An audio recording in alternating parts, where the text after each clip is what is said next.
70 वज़रा हैं, 28 के पास महकमे ही नहीं है। बिजली का बिल इस महीने जब ये देने जाएंगे लोग, तो शहबाज शरीफ साहब, नवाज शरीफ साहब, आपके बयानिए को हमसे ज्यादा आपको तो यही था ना कि हमारी हुकूमत न रही, हम मर तो नहीं गए। इमरान खान आगे से बेहतर पोजीशन में है। जान लेने की कोशिश की गई है, उसको जहर भी दिया जा सकता है, उसको स्लो पॉइजनिंग भी की जा सकती है, उसको गिरफ्तार भी किया जा सकता है। इन सारी चीजों के लिए हम कानून और आइन के दायरे में रहते हुए लाल हवेली अपना किरदार अदा करेगी।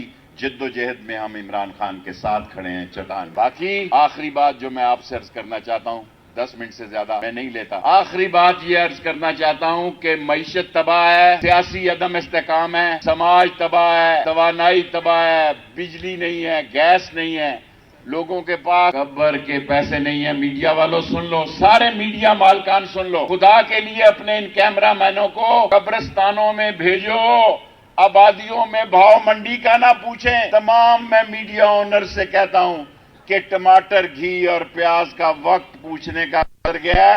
इन कैमरों को कब्रिस्तान में भेजो, वहां बोर्ड लगा हुआ है, अगर आप कब्र का खर्चा नहीं दे सकते तो इस मोबाइल नंबर पर फोन करें। इस मोबाइल यानी कौम कब्र का खर्चा नहीं। शहबाज शरीफ कब्र माफ कर दो, कब्र की कीमत खत्म करो।